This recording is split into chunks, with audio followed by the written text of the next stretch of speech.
I come from the net, through systems, peoples, and cities, to this place, YouTube. My format? Content creator. To finish what I started, by reviewing the final 2 seasons of one of the greatest animated series ever made. I said in my last video that the quality of Reboot was only getting better, and I expected Season 3 to fall in line with that. No one knows for sure, but I intend to find out. Reboot!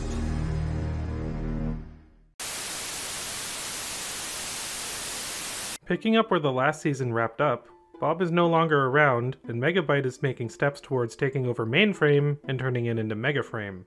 We get a brand new opening credits monologue spoken by Megabyte about how his mission is to corrupt and conquer. The opening credits also show clips from the previous season's finale to get everyone back up to speed. I personally find that much smarter than doing a typical previously on Reboot type of thing. Anyway, Megabyte and Hexadecimal use a stolen super weapon called the Hardware to fire at the principal office's shields. The Sky dogfights continue between the ABCs and the CPUs, while Enzo steps more into his role as a guardian. The last season ended on such a major cliffhanger, with Bob being shot up into the web, but even so, I wouldn't blame anyone for thinking that was going to be retconned by the end of this episode. That's how these type of shows work, right? They end on a big cliffhanger as a ratings trap to get people to tune into the next season. Surely they're not going to have the main character be absent from the cast. Well, maybe lesser shows work that way, but not Reboot. Bob is legitimately gone, there is no easy solution to bring him back, and the characters have to adapt to the situation without him.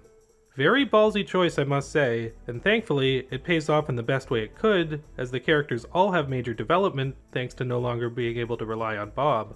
Enzo naturally has to change the most as he deals with his insecurities about not being able to live up to the high standard that Bob set as Mainframe's guardian. The Mainframe residents feel the same way, as they all treat him like a child, which only adds to the layers of hopelessness they all feel. It's not smooth sailing for the bad guys either, as, unsurprisingly, Megabyte and Hexadecimal have some conflict with the former wanting control over Mainframe, and the latter wanting Mainframe's destruction. Hex almost gets what she wants, but before she can blow up the city, a GameCube comes down and electrocutes her. Megabyte's right-hand doctor, known as Her Doctor, who I'm kind of surprised I haven't brought up yet, captures Hex while she's unconscious so that Megabyte can use her as a weapon against her will. As usual, these viruses show no signs of mercy, which makes them deplorable, but undeniably compelling. I already have so many good things to say about this episode, and I haven't even gotten to the best part yet, which is the game itself. What starts out looking like a pretty typical horror-themed game quickly turns into a giant homage to The Evil Dead, complete with crazy camera movements, the characters going in a cabin in the woods, and a user who looks like Bruce Campbell and spouts out Ash's signature catchphrases repeatedly. Groovy.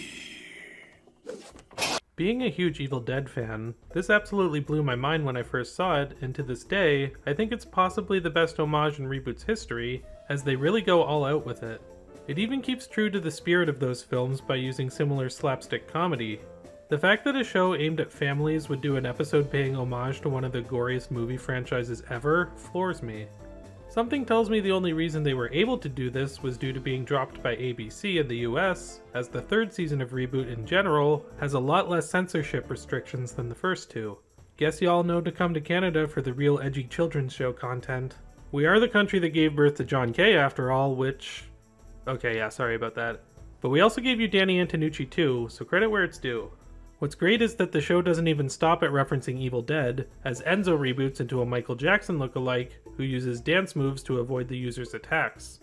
This stacks one reference on top of another reference, which also happens when Dot is dressed up like Elvira and they play a musical cue from the Addams Family. There's also an interview with Mainframe's chief of police at one point, which turns out to be a Binome version of Maggie from Fargo. I could keep going as there are also references to things such as Aliens and Scarface, but I think you get the point. Not only does Reboot's drama and action continually get better, but its humor does too. Speaking of things that have improved, I commented previously about how Season 2 of Reboot was an upgrade over the first season in the visual department. That was nothing compared to the jump in quality from Season 2 to Season 3. The character movements are a lot cleaner, the shadowing and lighting are highly improved, and the backgrounds seemed a lot more detailed. Watching this in 4K was a real experience, and I still think it looks pretty good today, especially if you've been watching Reboot from episode 1. My favorite moment visually was when the city of Mainframe was reflected in Hexadecimal's eyes, which I found really beautiful, haunting, and symbolic. Seasons 1 and 2 started off slowly with not bad episodes, but not the best. Season 3 hits the ground running with possibly my favorite episode up until this point. Maybe I have some bias as a big Evil Dead fan, but what makes this episode so special is how far they go with the concept, rather than it being a disposable reference. This is also a great emotional episode from Enzo's perspective, as well as the other characters dealing with the loss of Bob. Hexadecimal and Megabyte's storyline is compelling too, and only going to get better as the show continues. If this is anything to go by, Reboot Season 3 is going to be a wild ride. Also, the episode randomly ends with confirming Cecil survived. Not sure why that was relevant here, but eh.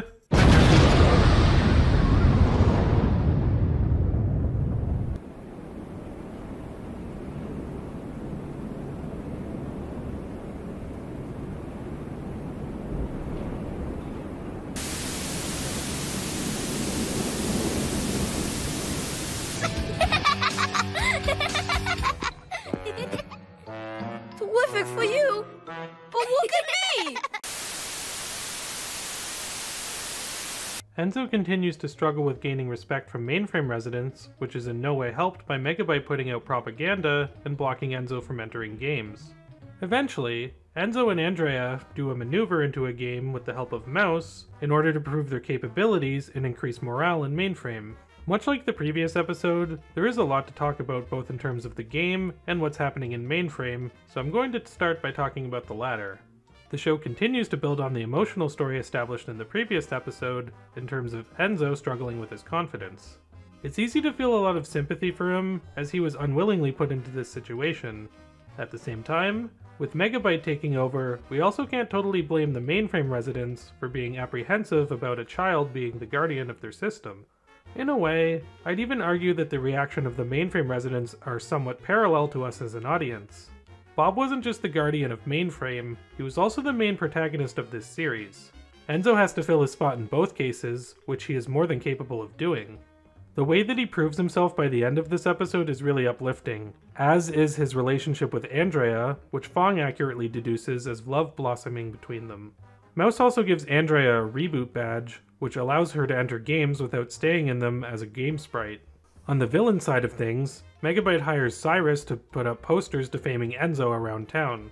You know, Cyrus, that one Binome that betrayed the protagonist back in the Identity Crisis two-parter from Season 1? Yeah, this show really rewards you for paying close attention. Her doctor finishes restoring Hexadecimal back to health. Excellent, Herr Doctor. Excellent, Herr Doctor. Excellent, Herr Doctor. With the one caveat being that she now has a collar attached to her that Megabyte can use to electrocute her and control her power. This makes me feel really bad for Hexadecimal who, not one episode ago, was ready to completely destroy Mainframe. The way Hexadecimal can elicit so much genuine fear, comedy, and now even pathos is a huge part of why she remains my favorite character to this day. Also, Hack and Slash have done some pretty scummy stuff in the past, but interrupting Mike the TV's news report may be at the top of the list. Bastards. Okay, so onto the game. First off, the scene where they trick Megabyte's army by having the Binomes hold a bunch of cardboard cutouts of Dot and Enzo was hilarious. That's only the tip of the iceberg though, as the game itself turns out to be a giant homage to the Looney Tunes. The user is a character known as Rocky Racoon, a deranged rabies-infected rodent named after the Beatles song, who runs around at the speed of the Roadrunner. I guess finding Gideon's Bible turns you into a rabid Sonic the Hedgehog. Much like how the last episode managed to accurately capture the tone of the Evil Dead movies, this one manages to emulate the feel of a Warner Brothers cartoon very well. It kind of reminds me of the CGI Roadrunner segments from the Looney Tunes show, except good. Enzo reboots into a lookalike of Elmer Fudd, and the voice actor even starts to replace R's with W's, which I found really amusing. Andrea, on the other hand, reboots into a generic biker chick, which I thought was really disappointing. It's such a missed opportunity to not have her reboot into Wile E. Coyote or Yosemite Sam. Even so, the comedy here really shines and makes for one of the funniest episodes of the show yet. There's even some adult humor such as the Binome flashing Rocky Racoon, so I'm starting to think that being dropped by ABC was a blessing in disguise. The scene where Megabyte deletes the Binome known as John Luke was pretty disturbing too, even to the point where Hack and Slash were shocked by it. He shouldn't have wore the red shirt. I wouldn't say I liked this episode quite as much as the season premiere, but I still think it ranks amongst the best episodes so far. The humor is top notch, and the character and story development are really well done. The third season of Reboot is great at switching from being really funny one moment to extremely dramatic the next, with both tones complementing each other rather than clashing. We're only 2 episodes in, and both installments have been absolute bangers. Seems like my recollection of the show didn't fail me, as I can already tell this season is going to be one hell of a ride.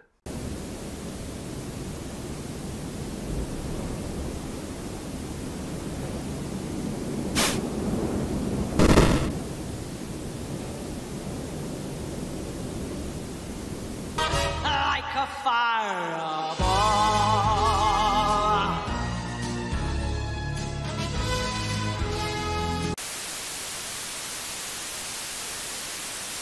Megabyte makes it known that he's torturing the other residents of Mainframe and preparing his next attack using Hexadecimal's powers. In retaliation to this, Mouse comes up with a plan to create a firewall around Megabyte's lair to block any incoming attacks. In the meantime, Enzo, Frisket, and Andrea enter a game where they encounter Cyrus, who has been the main Binome spreading the anti-Enzo propaganda. Now enemies must work together at the risk of getting nullified.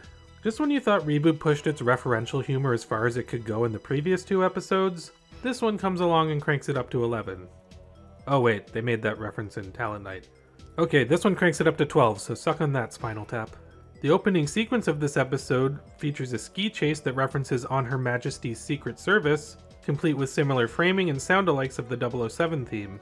The only difference is that the user is Santa Claus, and Enzo and Andrea have rebooted into killer snowmen, but who am I to split hairs? That's only the beginning, as we then cut to a credit sequence which faithfully replicates a James Bond opening.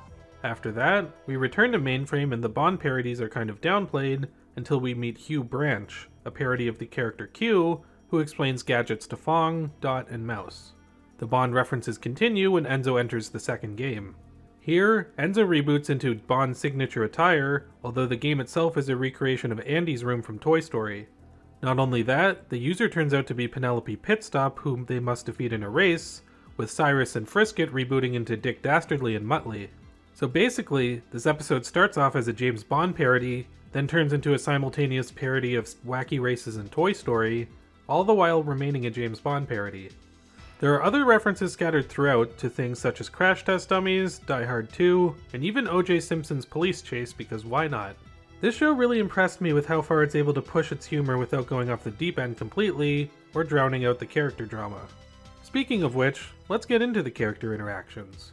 Enzo once again continues to be the emotional anchor as he continues to deal with his insecurities to the point where Fong and Mouse trick him into thinking he came up with the firewall plan.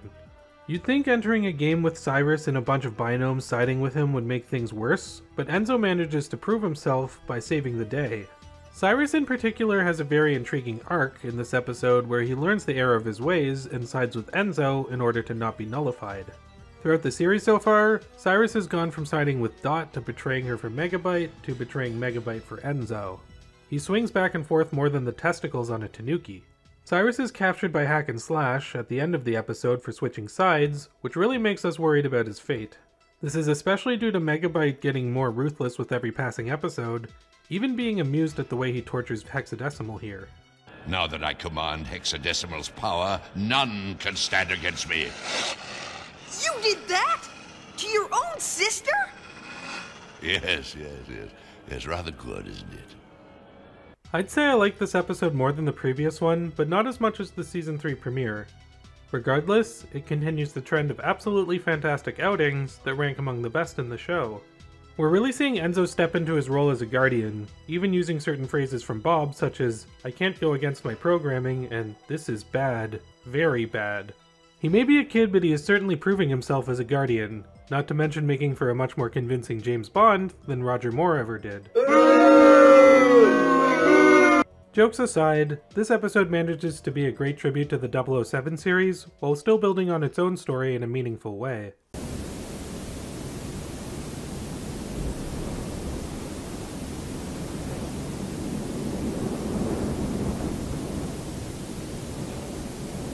What? Are you crazy? Bob always stopped us before we could do anything really bad. Now with the firewall erected, Megabyte uses Hexadecimal's powers to breach a small hole in it. The principal office crew defends their position, leading Megabyte to fall back for the time being. Afterward, Fong and Dot try to find a way to bring Bob back from the web, while Enzo, Andrea, and Frisket enter another game. I don't even know where to begin in regards to this episode as there's a lot to take in, so I guess I'll just talk about the events in chronological order. First off, we hit the ground running with one of the most elaborate action sequences that the show has pulled off up until this point. I really like how it's pretty much shown immediately that the firewall is not an impenetrable force, so the threat of Megabyte is still very much present. It's also a sequence that results in genuine consequences, as Megabyte's chief commander Lieutenant Chauncey is deleted, along with a slew of other troops. His deletion scene is actually pretty damn disturbing, to the point where I honestly get some chills watching it.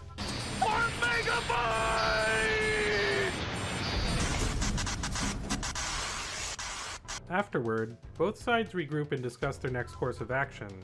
I love the contrast of how Dot and Fong have a really sweet moment with each other, while Megabyte and her doctor, Herr Doctor, Herr Doctor, Herr Doctor, Herr Doctor, Herr Doctor, Herr Doctor, are portrayed at their most unsympathetic and ruthless. Dot absolutely hates how much everybody has to continue to suffer, while Megabyte revels in it, even saying that he wishes Hack and Slash were on the front lines, as he's gotten sick of them. Speaking of which, Hack and Slash have a big scene in this episode which I think better contextualizes their characters as a whole. They are tasked with deleting Cyrus under Megabyte's orders, but before they can do it, Slash saves the Binome and releases him. Slash then states how he misses Bob, as he was always able to stop them before they did anything this bad, which Hack somewhat agrees with. Even though they have always been Megabyte's cronies, I've never really considered Hack and Slash to be bad guys. You have to keep in mind that they screwed up Megabyte's schemes a lot, and while that might seem like incompetence on the surface, this scene makes me believe that they've always been subconsciously wanting those schemes to fail. As Megabyte has grown much eviler, Hack and Slash have felt more out of place by aligning with him, and that's demonstrated very well here. This is much more depth than you typically see for most dim-witted comic relief henchmen, which really makes Hack and Slash somewhat special in this regard. Now we get to the game featured in the episode. Much like the previous 3 outings, the game here is an homage, this time to the Mortal Kombat series. I've praised the referential humor up and down, but one thing I haven't said yet is that I like how these parodies actually ground the show in some reality. That might sound a little bit weird, but let me explain. In the 90s, there were plenty of games about things like the Looney Tunes or 007, and now adding Mortal Kombat to the mix makes it feel really authentic. It's a time capsule in a good way. The game, entitled Immortal Conflict, is a tournament fighter with randomly selected opponents, meaning Andrea, Frisket, and Enzo may or may not be selected to fight the user. During this, Cyrus meets up with Scuzzy at the firewall, and the two help each other get on opposite sides of it. Scuzzy then goes to help out a very enraged Hexadecimal, which can't be good for anyone. After pummeling through game sprites, the user reaches the final stage, and Enzo is selected as his opponent. After rebooting into Scorpion, the two engage in an epic one-on-one fight with each other. I gotta say, as cool as these fight scenes are, and as much as I appreciate the nod to Mortal Kombat, the game in this episode so far feels slightly less purposeful than the previous 3. I don't know, maybe because we've watched Enzo prove his capabilities in games a lot recently, having him partake in this climactic battle where he's obviously going to come out on top is starting to feel a little bit repetitive.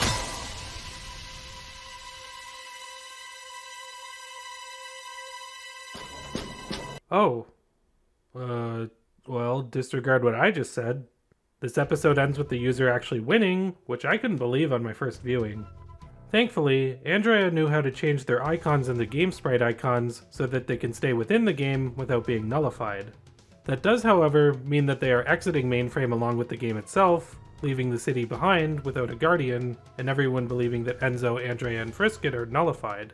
Not only that, but Enzo's eye was badly damaged in the fight, to the point where he has literal and figurative scars that will haunt him forever. Just when you thought the most epic, insane plot twist occurred at the end of Season 2, 4 episodes into Season 3, and we're already greeted with something of the same magnitude. Do I even need to say that this is another absolutely incredible episode from start to finish? Well, probably not, but I guess I just did. Everything from the action to the character movements to the referential humor were expertly accomplished, and the huge emotional gut punch at the end made things even better. This show knows how to keep piling consequences upon consequences and getting darker and darker, which really feels like a far cry from the episodic, lighthearted nature that the show started with. And if you think the status quo has changed a lot already, Trust me, you ain't seen nothing yet.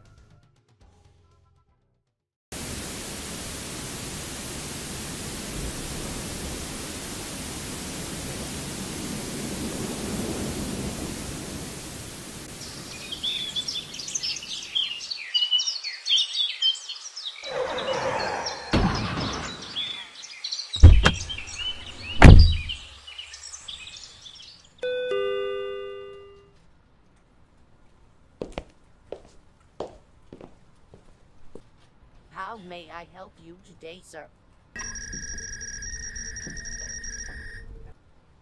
Right over there, sir. Will that be cash or card today, sir?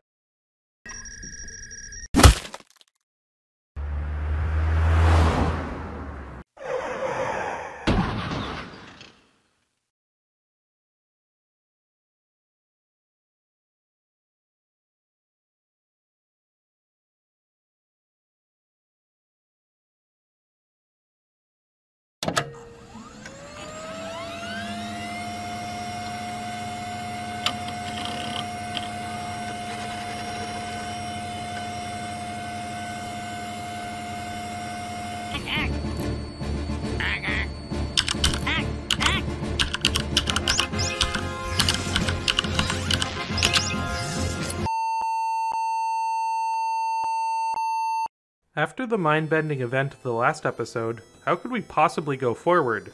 Will Mainframe be following the cast without Enzo, Andrea, and Frisket? Well, the show decides to follow Enzo's journey instead, but suffice to say, it does not pick up where the last episode left off. Enzo and Andrea are now fully grown adults who are traveling between systems via the use of games. They've been looking to find the one game that will land them back in Mainframe, but as their age indicates, they've been at this for a while. We're given a new opening monologue where Enzo talks about his goal and how he's a renegade lost in the net.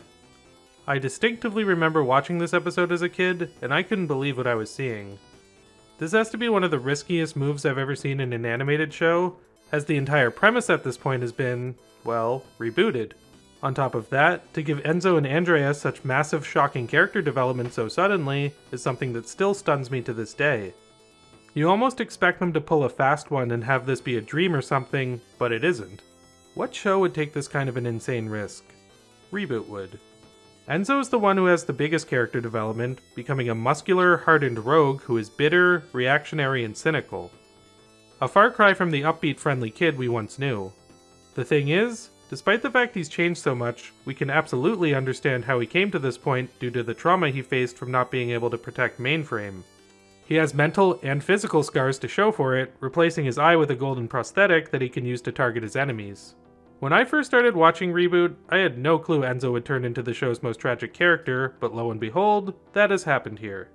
As a side note, the character also prefers to go by his last name Matrix, so that's what I'm going to refer to him as going forward. Andrea has also grown and matured, although she maintains her friendly nature that she had as a child. She's the one to reel Matrix in whenever he gets too aggressive. It's very clear that Andrea still loves Matrix after all this time, and we totally understand why she stood by his side, regardless of how much he's changed. Both characters are also much more competent in their abilities, undoubtedly due to the extended experiences within the games. Then we have Frisket, who hasn't changed a whole lot in terms of his looks or personality. I actually like that though, as it allows Frisket to ground the new premise slightly by giving us a little bit of familiarity. I could go into even more details about the characters, but I'd be here all day, so it's time to get to the episode's plot. Matrix, Andrea, and Frisket end up in a desolated system, which they predict will completely crumble at the loss of even one more game. As a result, the trio have to train the demoralized residents to take care of their system by performing well in games. Meanwhile, Matrix meets a young Sprite, later given the nickname Backup, who reminds the renegade of his younger self. It might sound like this episode is extremely bleak based off of everything I've just said, and it totally is to be sure. There is a lot of despair to be found with both the established characters and the ones who are introduced in this episode. There are also some really dark moments too, such as when Matrix deletes a virus who begs for his life, stating he will never show mercy to a virus. With that said, the main theme of this episode is not giving up in the face of dire circumstances, so it manages to bring it around and provide the audience with a hopeful message when all's said and done. On top of that, Reboot also never forgets to provide its signature humor to contrast the really dark themes. The episode literally begins with the aliens from Mars attacks fighting in a game, so it establishes early on that not everything is going to be doom and gloom. The system residents do manage to provide a lot of comedy due to their inexperience in combat, and the game that they play in the episode makes plenty of references to Conan the Barbarian. The interactions between Matrix and Backup are really funny too. I love the scene where Backup tries to tackle him like Enzo used to tackle Bob, only to bounce off of Matrix's chest. Not only is it funny to see these two together, but it works on a deeper level of establishing how much Matrix resents the man he used to be. Despite this, Matrix does have tender moments with both Backup and Andrea at the end of the episode, which also does cause us to see some of little Enzo's humanity still within him. This episode marks a new chapter in Reboot's history, but one thing that has remained consistent is the show's high quality. The episode manages to be funny, tragic, hopeful, and exciting, while introducing some of the most mind-boggling changes ever in a television show. It sets out to accomplish so much and absolutely hits the nail on the head each time. This is something that could have easily blown up in their face, but it didn't, and the fact that it didn't really goes to show how strong the storytelling is. I guess you could say it's real alphanumeric.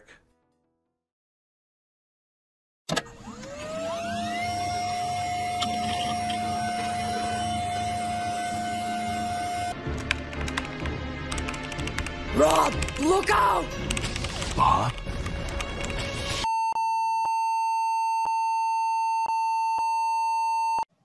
Why hello viewers, didn't see you there. It's just me, Mike the editor, and it's my turn to get out of my comfort zone and write a review about possibly my least favorite episode in the season. Perhaps. Not to say I think it's a bad episode, but, I'll elaborate on why that is. In this episode, review of Where No Sprite Has Gone Before.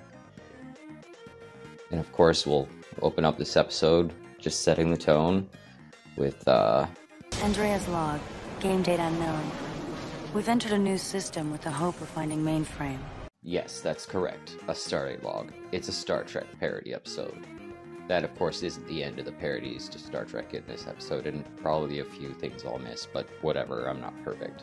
Anyway, Enzo, Matrix, and Andrea enter a new system that's inhabited by creatures called Spectrals, and sort of a superhero space crew known as the Hero Selective, sworn to protect the system. They go on scouting missions, also known as hunts. So they hunt for Spectrals, and this is how Matrix and Andrea are introduced to both groups, by accidentally crashing the party. But after seeing a successful hunt, they are taken to the Hero Selective headquarters, or known as the hard drive, which the captured Spectrals are promptly let go by Andrea. A small conflict ensues, to which she does a vanishing act and disappears. The Selective are just left confused, but decide to go on a hunt, and Matrix, declining their offer to join, waits until Andrea emerges once again, and leaves once they have an argument about the choice she has made. She gets mad and decides to side with the Spectrals and leave Matrix to pursue and help them. While this is going on, Matrix sees the return of the Selective. Assuming the hunt didn't go well, he inquires, to which he is told many tears are opening up in the city. Matrix decides to do a system scan with Glitch and discovers there is a virus in the system, so he suggests him and the team on a hunt, but not for a Spectral. I should mention the episode keeps bringing up the fact that Robert Cursor looks a lot like Bob, and it's messing with Enzo's head. So that's a plot point that comes up a few times. Anyway, they meet up with Andrea and the Spectrals, and they find out one of the Spectrals is in fact a virus, who also mentions there is another one still in the system, and sure enough, it's one of the Hero Selective. And during the fight, Robert Cursor gets killed, deleted by falling debris. They have this moment before he disappears, and in the end, everyone decides peace is better option than getting screwed by a couple of viruses. A sentiment I can get behind. Anyway, this episode is really good in some aspects, because the writing is still on point, but I feel like adding all the Star Trek stuff is a bit too lazy and took away from the episode as a whole. I think if you just took away the Star Trek stuff from this episode, it would have been perfectly fine and less, tone jarring. I mean, you could have cared that Cursor dies, but he's such a goofy character, you just don't care, and Matrix acting all weird around him is as strange to me as a rabid Jar Jar Binks fan. We do get a bit of insight on Andrea's mindset on the relationship and a little bit of what I like to call real talk, and there is moments of good writing here and there, and Matrix, Andrea getting into a fight reminiscent of the tiff from season 1 feels organic, As I watched the episode again for like 5 times, I noticed more and more Star Trek references, more subtle, some not. I'm not the biggest Star Trek fan, but I still know my stuff. Overall, I'd have to say this is one of those off episodes that doesn't amount to much, but filler. It's pretty okay filler, at least, you know, there's some decent action set pieces, and a few interesting concepts, but it's by no means the best. It's probably one of the season 3's weakest links. I'd have to watch it again I'd watch it again during a marathon, but it's not something it's not the first episode I'd go to. It's, season 3 was sort of already setting a high bar at this point, and something had to not meet that mark at some point, I figure, and this was that episode. So thanks, Ian, for nominating me to cover this episode. Now I have to go get back to editing this video. Bye.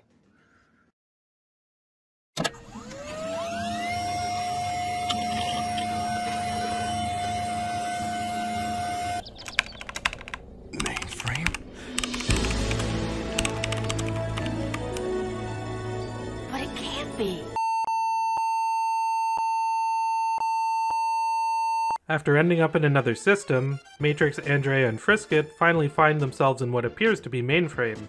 The only problem is that this supposed mainframe is inside a game, not a system, so the protagonists are wary about believing what they are seeing. To make matters worse, Matrix, Andrea, and Frisket reboot into Megabyte, Hexadecimal, and Scuzzy, leading to a battle occurring between them and their old friends. In order to find out what's going on, the trio must locate a mysterious character known as Number 1, who they believe will give them answers and win the game. As you can probably tell by the premise, this episode is pretty bizarre. The plot here somewhat reminded me of the Batman the Animated Series episode Perchance to Dream, where Bruce Wayne wakes up in an alternate reality in which his parents are still alive. Upon doing a bit of research, apparently this reboot episode pays a lot of homage to the British television series called The Prisoner, which I have not seen. However, in a way, I'm glad I haven't seen it. That allows me to tackle this episode without being totally in on the reference, which is a much different perspective from how I approach, say, the Evil Dead or James Bond parodies. While I'm sure there's more to appreciate here had you seen The Prisoner, I can definitely confirm the story stands on its own without prior knowledge of the British series. One thing I really like about this episode is how Matrix is fully aware that things are not what they seem, but there's a part of him that really wants to believe that this is the real deal. After being lost in the net for so long, there's a certain level of comfort he gets from this situation, which the audience also feels as well. Even though it's technically only been 3 episodes since we last saw Mainframe, the city is in much better shape here than it was there, so it feels much more like a callback to the first 2 seasons. Even Bob is among the residents, marking his first appearance in Season 3 in any form, aside from opening credit sequences. With all that said, there is something very uncanny valley about this whole experience, as a lot of the characters are acting a little bit off. The amount of authenticity to Mainframe's design is leveled out perfectly with the inauthenticity of how they are acting.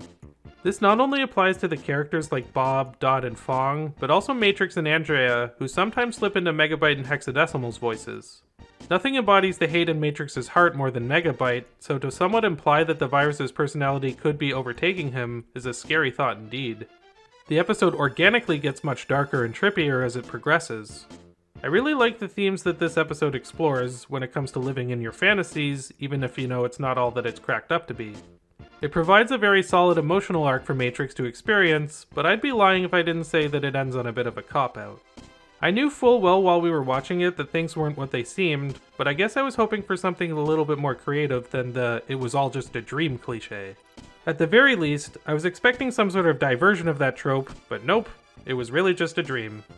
There are also a few scenes in the episode without Matrix, which wouldn't really make sense if it was his dream, but maybe I'm nitpicking at that point. I also found the reveal that Number 1 was referring to Little Enzo to be pretty predictable. Although, to be fair, it does lead to a very interesting scene where Matrix has to reflect on the 3 things he hates the most: his current self, his past self, and Megabyte. Despite its flaws, the bittersweet tone and development of Matrix's character really does make this a great installment in the series. It finds a great balance in showing what Matrix remembers fondly from his past, and also what elements of Mainframe still haunt him to the present. I love stories that explore the comfort and pain of nostalgia, as well as plots that rely heavily on dream logic, even if I do wish the twist was a tad more elaborate than it turned out to be.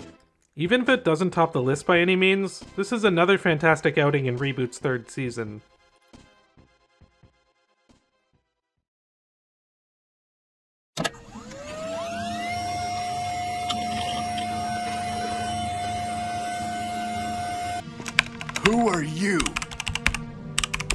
I'm Turbo, Prime Guardian.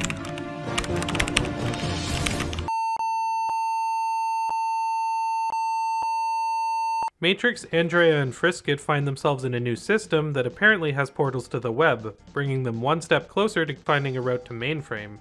Unfortunately for them, access to these portals are being blocked by the Guardians who restricted internet travel. While trying to get to the bottom of this bizarre restriction, Matrix goes on a journey that causes him to reunite with an old acquaintance.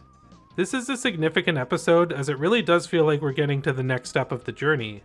This season could have easily followed Andrea, Matrix, and Frisket entering different games for much longer, but the creators made the wise choice of continuing to progress the main conflict. The 3 previous episodes you could potentially watch in any order as they were pretty self-contained stories, but that's no longer the case. Now Matrix and Andrea are back in the loop and learning about the bizarre changes in the net. It's becoming more apparent that the damage that was done in mainframe has far extended past that system. More on that in a bit. As the title of the episode with no name would lead you to believe, we're delving back into the world of Western references, specifically the Man with No Name trilogy. We also get references to Star Wars too, which makes perfect sense given that series' roots in the sci-fi Western genre. The setting of this system is a portside desert town which looks great and is brimming with life. I absolutely love the aesthetic choices here, but considering The Good, the Bad, and the Ugly is quite possibly my favorite movie of all time, I was kind of bound to. They also parody the climactic standoff in this episode that was previously lampooned in the Season 2 episode High Code. Even so, the reference is improved upon here, as we get much more dynamic camera angles and music which is much closer to the original Ennio Morricone's theme.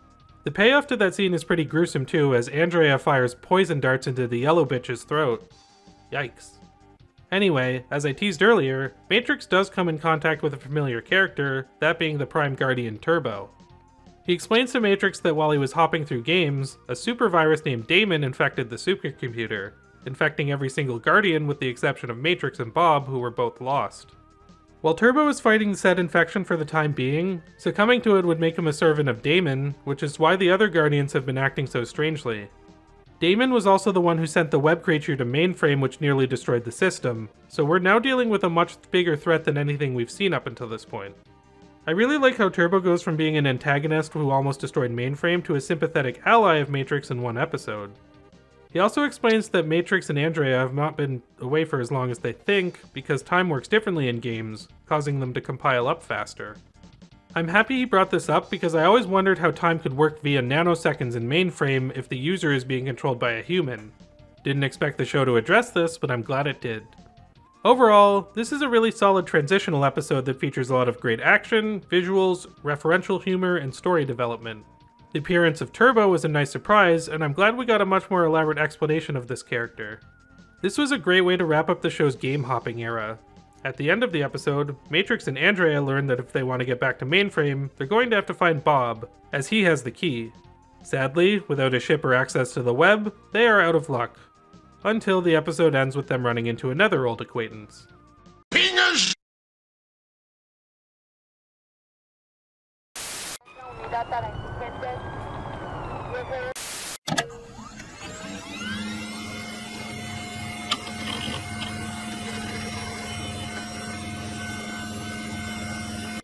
I'm Matrix. Enzo Matrix. Dot's brother? Not little Enzo. The title of this episode really says it all. Matrix, Frisket, and Andrea run into the Crimson Binome, who seems like their ticket to getting into the web. The only problem is that the Capacitor's crew, aside from Mr. Christopher, are all locked away in jail, leading to the group to conduct a rescue mission. However, Gavin's crew aren't the only ones serving time, as we're also introduced to an eccentric surfer who offers to be of some assistance.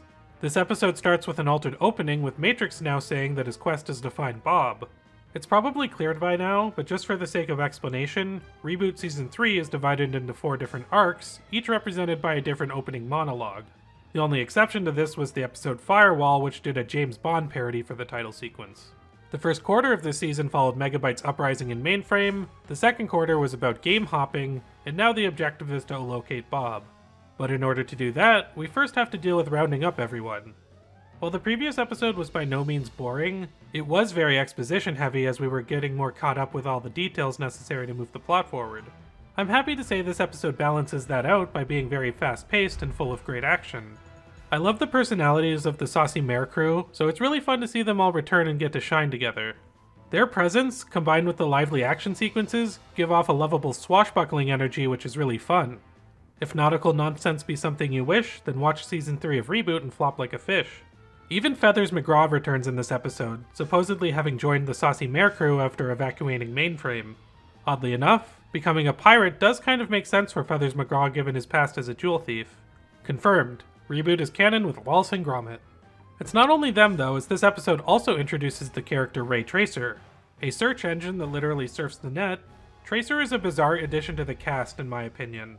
Not bad mind you, but in the midst of all this action and character reunions, having an unestablished surfer dude just kinda casually come in and join the party does feel a little bit out of left field. Thankfully, the show uses this to its advantage, as due to how abruptly this character is introduced, we don't know if we can really trust him or not. On the one hand, he's helpful and maintains a friendly, albeit a little bit cheeky, attitude. On the other hand, he can be a bit sleazy and casually hits on Andrea, despite her being romantically involved with Matrix. Everyone seems to trust him except Matrix, and while that's clearly based on a lot of jealousy, there is a legitimate chance of Tracer double-crossing the crew he just met. We're obviously going to get more into Tracer in subsequent episodes, so for now, I'll just say his introduction is really cool. Speaking of hitting on Andrea, this is the first episode where the character is somewhat sexualized by the others, which is something. On top of getting compliments from Tracer and the Capacitor, there's a scene where she seduces the jail guards as a distraction. This is something that the boards of standards and practices would have never allowed on ABC, as they tried hard to avoid the sexualization of characters in the first 2 seasons. They're not the only ones either, as this ended up being the final episode of the show to air in the United Kingdom. The reason given is that they felt the themes of the show were becoming way too mature for children, likely due to the standards and practices not being able to reel them in. God damn us dirty Canucks. It should be noted that Season 3 of Reboot did eventually air on Cartoon Network in the US, a little bit over a year after it was first broadcasted in Canada. Tangent over, this is a really solid episode. Not the deepest in terms of themes or story progression, but in terms of fast-paced action, this is the best the season has to offer so far. Bringing so many characters, old and new, into the mix is really fun too, especially since they all have great chemistry with each other. On top of that, it's a really fantastic beginning of a new arc in the show's story. As much as I like the game-hopping episodes, the momentum is accelerating forward now that the characters are more in control of their journey. With the ship in their possession and Tracer supposedly able to create a portal to the web, this high-energy seas adventure has only begun.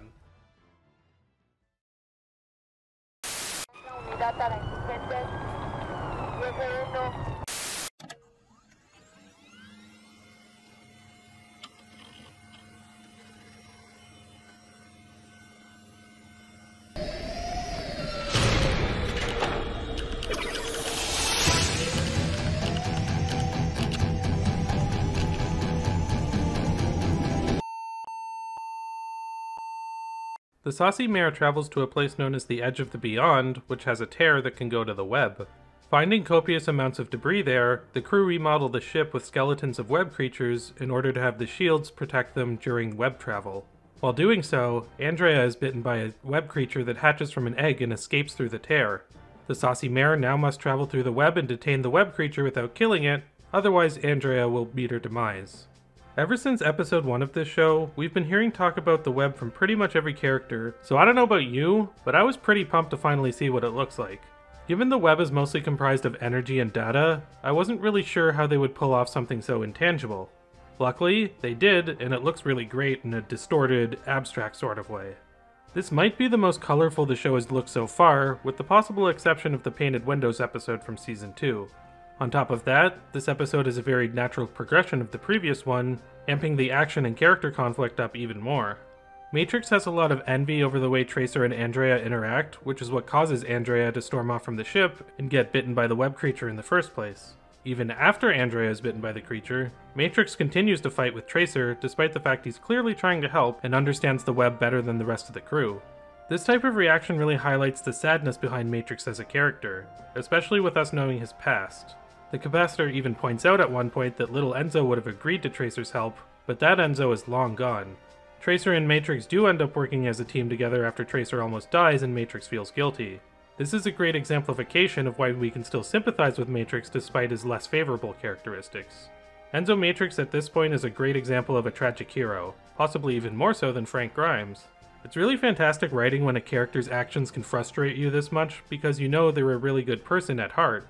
We get plenty of scenes with the rest of the pirate crew who are always highly entertaining. The swashbuckling nature of this journey continues, possibly even more so now that they're sailing through cyberspace. Back in their original appearance in Season 1, I don't think anyone would have guessed that the Crimson Binome would eventually become the moral compass for Enzo, considering he was portrayed as kind of a villain there. Great character development can take you to unprecedented places. The last act of this episode is one huge action sequence that really has no conclusion. The ship comes in contact with a swarm of web creatures that have mysterious riders on their backs. Now the ship is surrounded, Andrea is on the cusp of deletion, and Tracer and Matrix are finally starting to work together. A lot of hope and despair going into the next episode, which does make for a pretty chilling cliffhanger, even if the episode does kind of feel incomplete without the context of what happens next. With that in mind, well, let's look at what happens next. Okay. Fine. Be that way.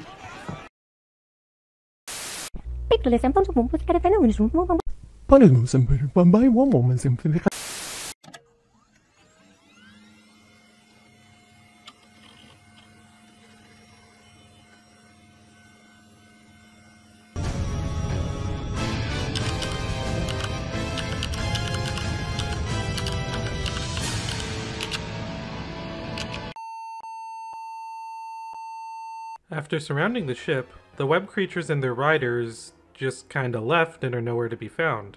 Even so, it's no time to relax as Andrea is getting worse and doesn't have much longer to live. Matrix transfers some of his energy to her to buy time, while Tracer goes out to find the web creature that bit her. Doing so once again catches the attention of the web riders who chase Tracer back to the Saucy Mare.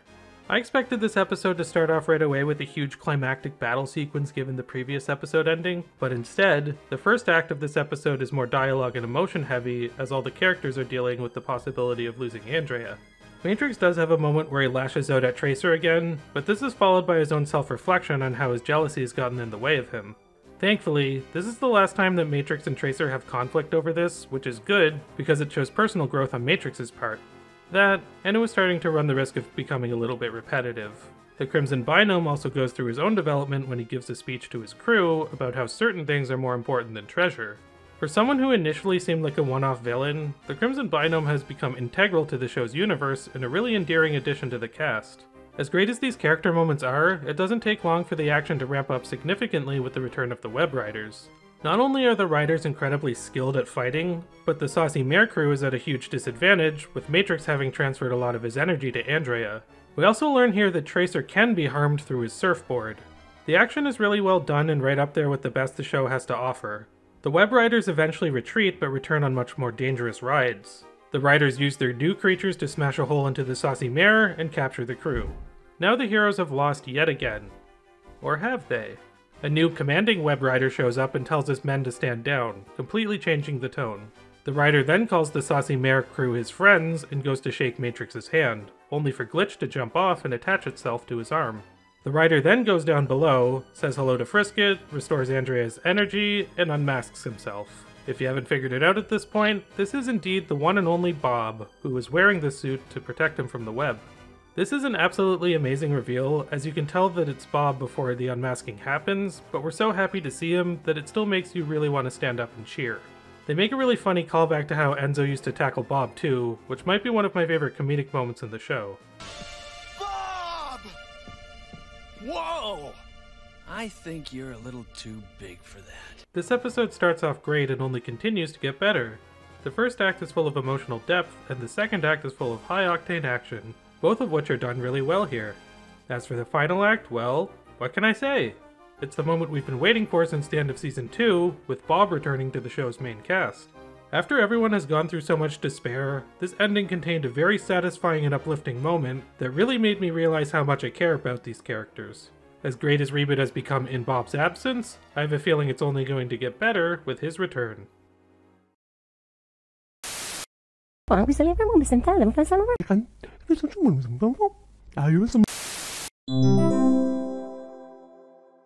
It's no good fighting them in here. We have to stop them before they enter the ship.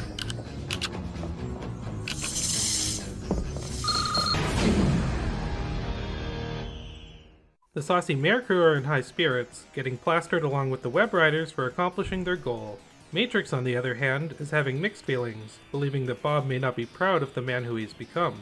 The ship continues to push forward toward mainframe, but it is stopped by traps set by Mouse to drive web creatures away from the system.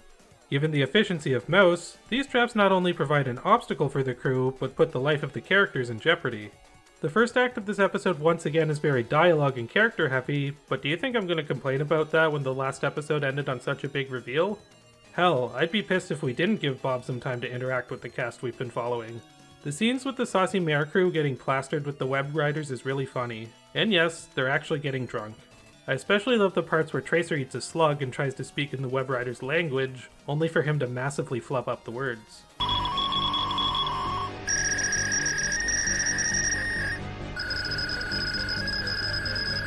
It almost feels like a crossover seeing Matrix and Bob together, as if we're watching two main characters from two different shows. The writers were fully aware of this, and used their scenes to highlight how much Matrix has changed from his former self. It's very easy to empathize with Matrix here, as we as an audience have seen him do, as he puts it, questionable things. Even so, Bob points out that Matrix has done a lot of heroic things, such as survive in the games and rescue him, which is exactly the way that Bob would look at it.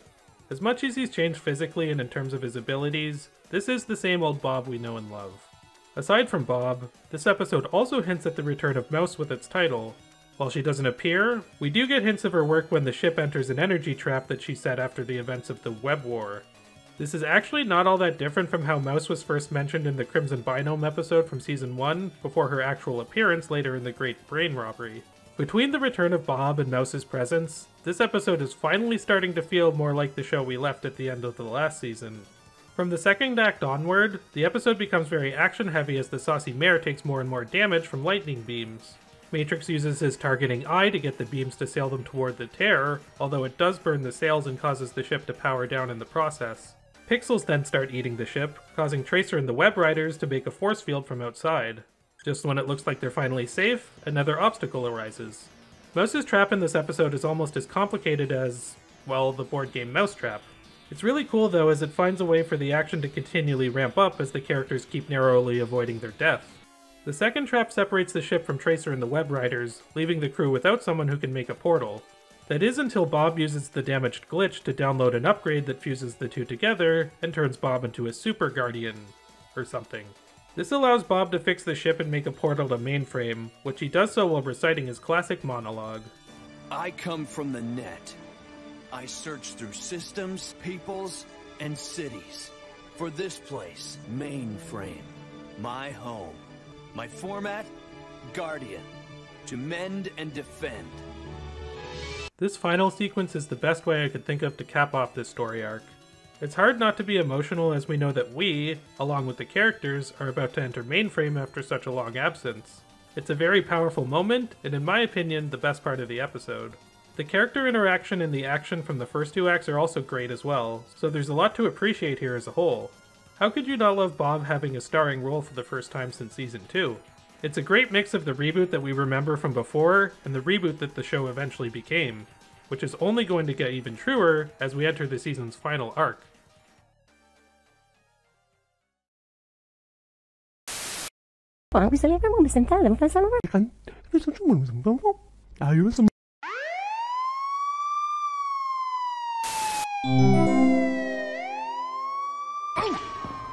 Dot, look! We have brought you a surprise! Yes, a very big surprise! Huge!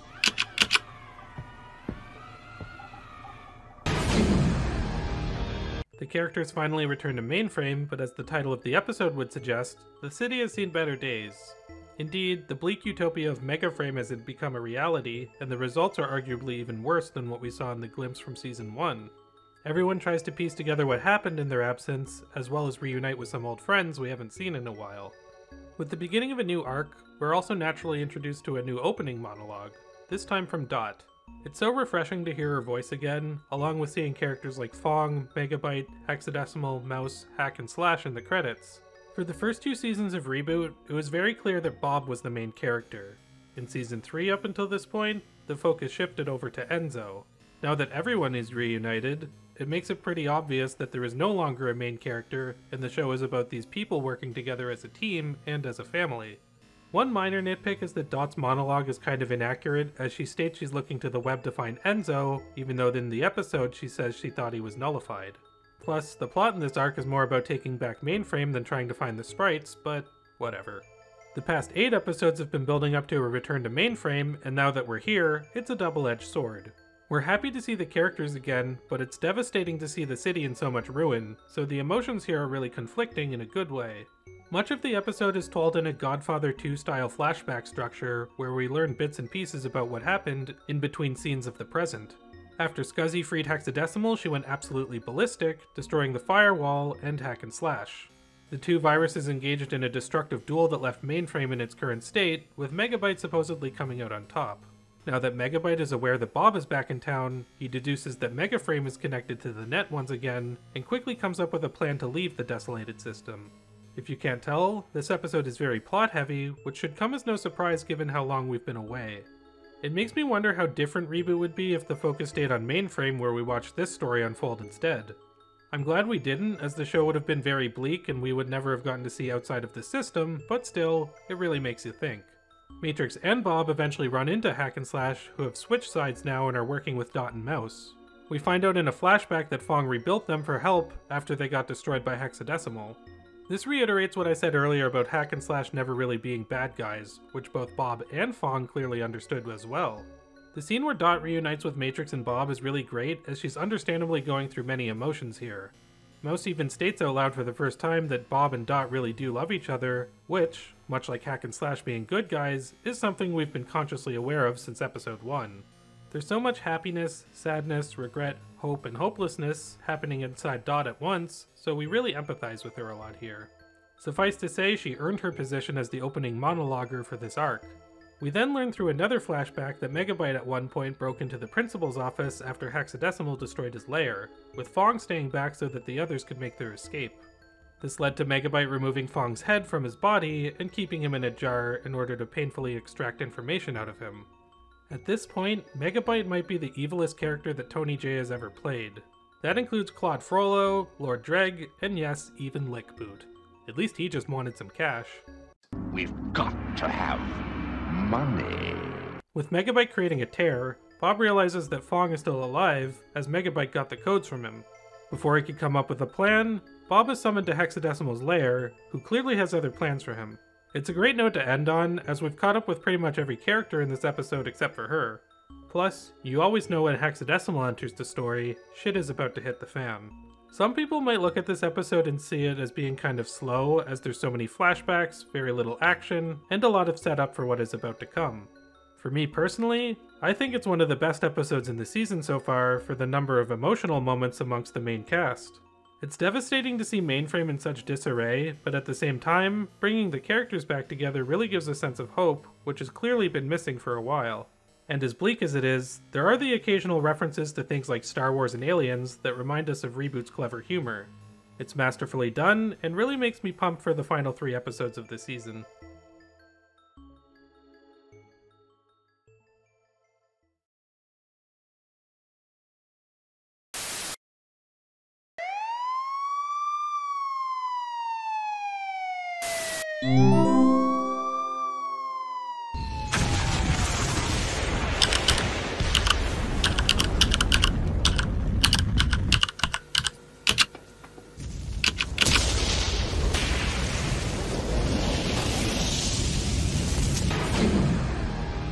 As you might be able to guess from the title, Showdown is an episode that features a lot more action than the previous outing. Starting immediately after the last episode, Megabyte continues to work on his escape plan, but Dot's rebellion and the Saucy Mare crew are not willing to let him go scot-free. They break into the principal office, leading to the titular confrontation between Matrix and Megabyte. The only person absent from this infiltration is Bob, as Hexadecimal has him tied up. Literally. This episode is so jam-packed with stuff to talk about that I don't even know where to begin. As devastating as it was to see Mainframe in the previous episode, this episode opens with many shots of the homeless Binomes, which makes the point hit home even harder. A huge theme of this arc is examining how much the main characters mean to not only each other, but the citizens they are trying to mend and defend. The windy ambiance makes everything feel so much colder and empty, making for one of the most powerful single scenes in the show so far, and we're not even 2 minutes into the episode yet. The very next scene contains another gut punch with Megabyte's army firing at the Saucy Mare, which is abandoned and filled with dynamite. The ship explodes, wiping out Megabyte's airborne troops, but sinking the ship into the energy sea as the Capacitor and Andrea watch. After being away from Mainframe for so long, the Saucy Mare itself was starting to feel like a second home in a way, so seeing this occur while Mainframe is still desolated is a double whammy. It makes you despise Megabyte even more, which is quite the feat. Anyway, with the air defenses down, Matrix and the others infiltrate the principal office to rescue Fong, who is still being tortured by Megabyte. Not only are the action sequences here really cool, but it's also so fun seeing the characters play off of each other again during all the chaos, especially Mouse, who gets some really great moments with Matrix. A lot of the battle is pretty violent too, with binomes getting blown apart left and right. This is a note to all action movie directors and writers around the world, especially in this day and age. Action sequences always work 10 times better when you're actually invested in the story and characters.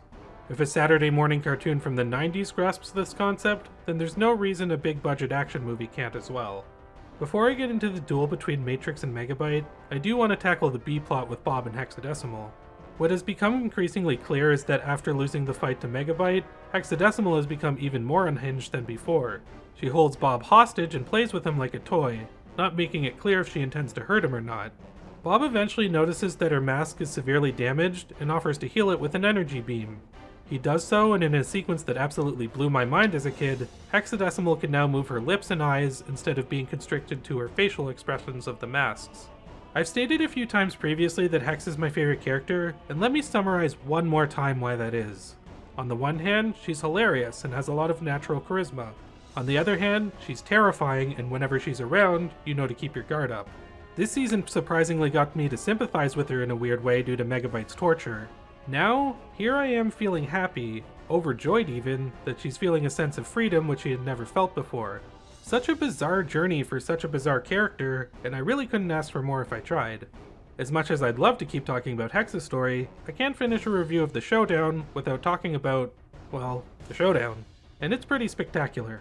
One thing I really appreciate here is how Megabyte and Matrix are pretty evenly matched physically, thus neither one of them has the upper hand throughout the entire battle. I really like how Matrix scars Megabyte's stomach, returning the favor after all the mental and physical scars Megabyte left on everyone within the system. Another great moment is when Matrix shatters Megabyte's claws, which is the perfect way to represent his powers getting taken away from him. The virus then tries to escape, but Mouse hacks the portal, changing its destination to the web. Megabyte is sucked into the web amongst its dangerous creatures, as Tracer emerges from the portal and rejoins the party. With how much destruction Megabyte has caused, it is beyond satisfying to see him defeated and run away like a little bitch, only to jump out of the frying pan and into the fire. Another thing worth noting is that even with said destruction, Matrix spared Megabyte's life, showing the virus never fully corrupted him. This is a great way to wrap up Megabyte's fate, but as you may have noticed, there are still a couple of episodes left in the season.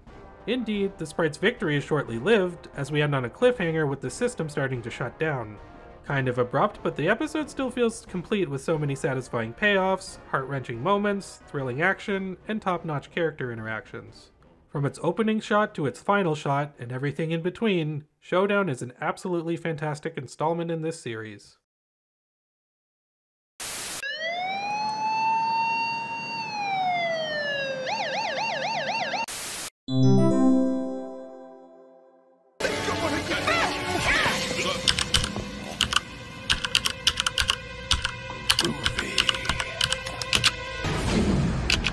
The crew evacuate Mainframe's citizens to protect them from the crashing system. Fong explains that in order to save everyone, Bob will need to go into the core and perform a manual shutdown command. If that wasn't enough, avatars from the past games begin to emerge from tears, creating even more danger and bringing up some traumatic memories for Matrix and the others. Given that Megabyte is the main antagonist of the series, and the last episode was so good, I kind of went into this penultimate episode thinking it would be a marginal step down in quality. At the very least, I didn't think it would be as meaningful or impactful, even if the action was still top tier. Sure enough, this show once again proved that I should never underestimate what it's capable of. Not only is this one of the most thrilling installments in the series yet, but it's also a celebration of the show as a whole, reprising a lot of elements from previous episodes that I never expected to be brought up again. This is an episode that absolutely rewards its viewers with fan service and references, but done in a way that's organic and fits with the themes of the story. I mean, Reboot does contain a lot of homages to other media, so why not pay homage to itself in the process? We've certainly seen a few of the residents in the previous episodes, but here we finally get to see a lot of the binomes we know and love around the city. This includes the Null Juggling Balloon, Fax Modem, Data Nully, Al and his waiter, well, we don't see Al actually, but you know what I mean. A lot of these binomes are parodies of things like Sailor Moon, Kiss, Elvis, and Indiana Jones, plenty of which were previously featured in other episodes. I guess that makes them references to references? My favorite cameo is Old Man Pearson, who refuses to evacuate from his home. Totally hilarious and in character for him. I also can't forget to bring up Mike the TV, since this season has been really low on him, despite his prominence in Season 2. I wonder if the dialogue here is what the conversation in the writer's room was actually like. Do we have room for a Mike cameo? No. Okay, let's put that in. Hey! Is there room in this crowded show for a cameo by everyone's favorite talking television? No! It's not only the mainframe residents though, as we're also greeted to the user avatars we know and love, such as Santa Claus, Penelope Pitstop, Ash Williams, Rocky Raccoon, Violent J, the circus clown, and yes, even the goddamn dinosaur tank comes back. There are plenty more, but by far the most impactful is that of Zayton, aka the demon that gave Enzo his scar. I always wanted Matrix to have a rematch with that thing, but, due to being a user in a game, I figured that opportunity would never have presented itself. Here it finds a way to happen, and it's arguably as amazing and satisfying as when Matrix defeated Megabyte. Speaking of Megabyte, he also manages to make an appearance in this episode, sort of. Basically, when Bob enters the core, he's greeted with a hologram that Megabyte left there upon knowing the city was about to be destroyed. This is great because not only is it something Megabyte would totally do, but it's a really awesome way to represent how his presence still looms over the current situation. Bob does manage to pull through, but even so, Fong, who got his body back after Hack and Slash found it, informs them that the city is likely still doomed as the credits roll. Guess we're not out of the woods yet. But before we find out what he's talking about, let me reiterate that this is a really great episode that surprisingly tops the previous one. Much like the past few episodes, the stakes here keep escalating and escalating until the very final moments. There are plenty of references to previous episodes and other properties, which still makes this feel very much like a celebration of everything that the show has accomplished over the past 3 seasons. The action is incredible and the dramatic beats work really well. Can Reboot continue to top itself for the Season 3 finale? This is the police. Come out with your hands above your head. We have the place surrounded.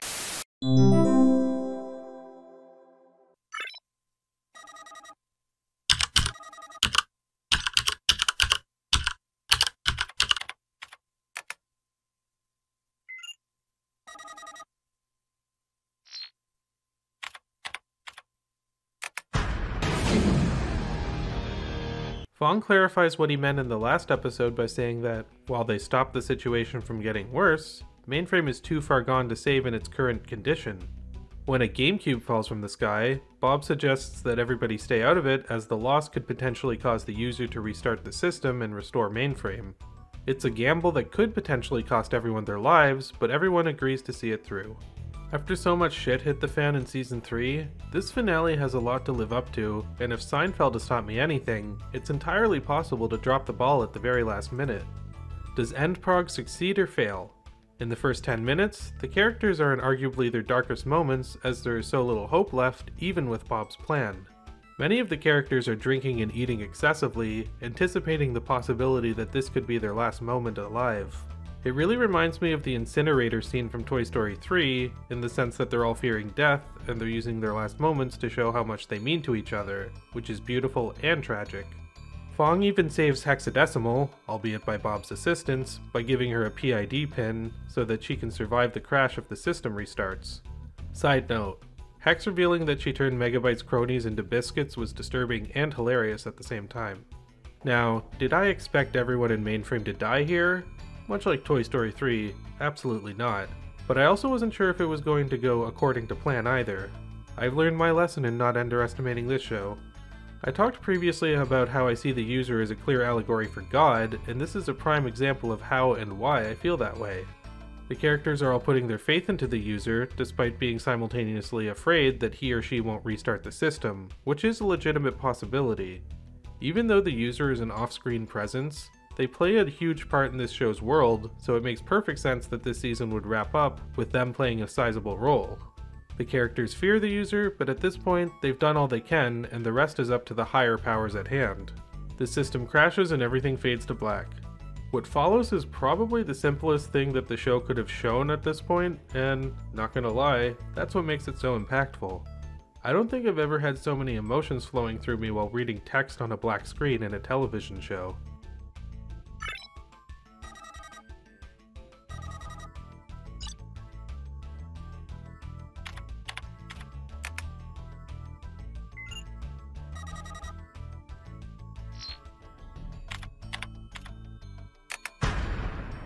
And just like that, a bright light descends from the sky, and all the color returns to mainframe.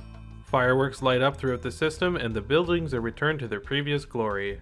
After so much darkness, both visually and thematically, it is beyond cathartic to see so much brightness re-enter this universe again. This really is one of the most beautiful things I've ever seen, both in terms of the imagery itself and the emotional weight that it carries. On top of that, we finally get to see Bob and Dot kiss, which is something we've been anticipating since Season 1, Episode 1, really. Tracer and Mouse also share a kiss together, which, while not built up for nearly as long as Dot and Bob, does feel satisfying in its own way. Those two really do have good chemistry together, so I ain't complaining. The previously deleted binomes are restored too, showing that Fong and Bob's idea of gathering the PID codes totally worked. Even Megabyte's underlings are set free from his infection and given new jobs in the city. Megabyte's lair is destroyed, everyone begins cheering, and everything is wrapped up in a nice little bow. Until little Enzo comes out of nowhere and tackles Bob. Yeah, there was more than one reason I started referring to bigger Enzo as Matrix previously, and now that both Enzos exist within the universe, you can probably see why. Not exactly a cliffhanger per se, but it does end the story on a big WTF moment that makes the audience curious to see what will go on in the 4th season. With this confusion now in the mix, the episode fades to its end credits. Or does it? Before I continue, let me tell you a little story. When I was a kid, my brother walked in on me watching this episode. He hadn't seen the rest of the season up until this point, so I told him he'd have no idea what was going on, but he wanted to watch it anyway.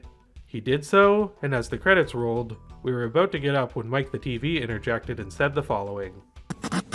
This is Mike the TV, coming to you live from the heart of downtown Mainframe! For those viewers out there who missed Reboot Season 3 and have no idea what's going on, we proudly present the marvelous, magnificent Mainframe Strolling Players!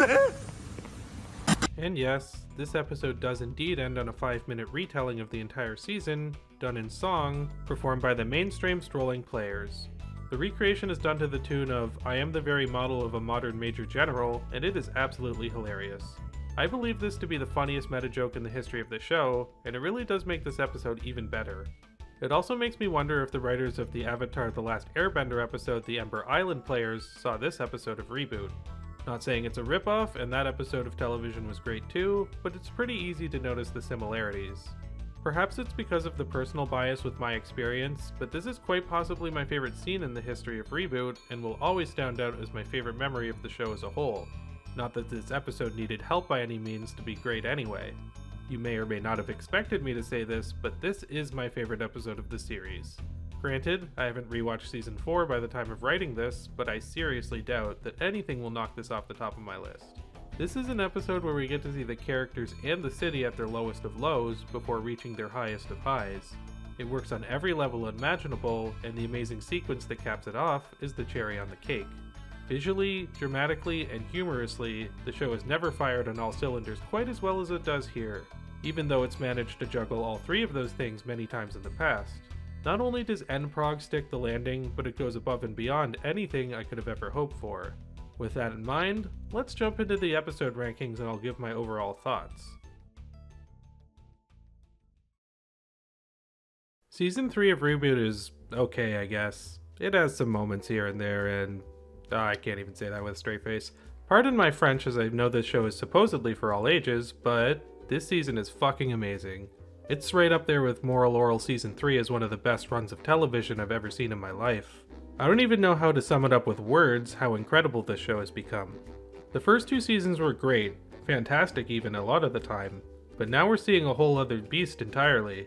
The number of risks this show takes with its storytelling absolutely blows my mind. I can think of few other shows that have changed up their formula this much and reached this amount of success while doing it. There are so many moments where the series could have dropped the ball, and not only does that never happen, but it just keeps getting better and better, especially near the end. It's to the point where I'd put this up there with any of my favorite science fiction shows, animated or otherwise. That includes some of my favorite series of all time like The Twilight Zone, Quantum Leap, and the original Star Trek series. I won't say that it's perfect, as I'm not sure such a thing as a perfect television show exists, but at its worst, it's amazing, and at its best, it's masterful. To quote Roger Ebert, I don't think it's possible for a piece of art to be perfect and great at the same time, because in order to be great, an artist has to take risks and try things they aren't sure about. Reboot Season 3 is the embodiment of that mentality, even to the point where it got taken off the air in the UK. God bless them though, as this is some of the best storytelling I've ever witnessed, period.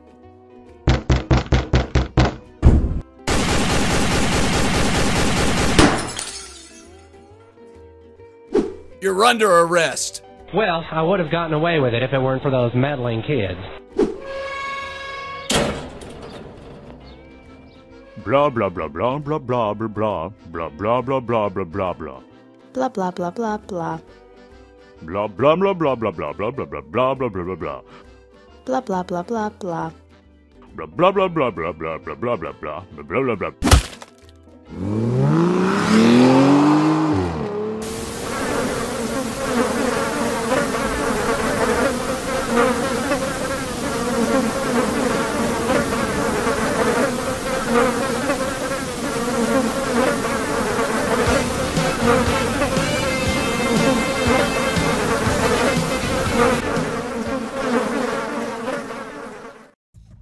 Hi, this is Mike the Editor. Would you like to support our channel? Please do so by watching our videos, dropping us lots of comments, good, bad, whatever you prefer. If you like this video, smash the like button with your face. If you're not subscribed already, please do so, and remember the bell icon for notifications to new videos. We also have a Patreon, which the link will be down there somewhere in the description. If you want to help us out monetarily, that'd be great. Also, the video you just watched, fair use policy, blah blah blah, something something something. We also have a Discord server, which please come and join the chat. The link will be also in the description.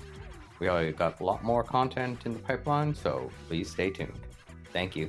Bye.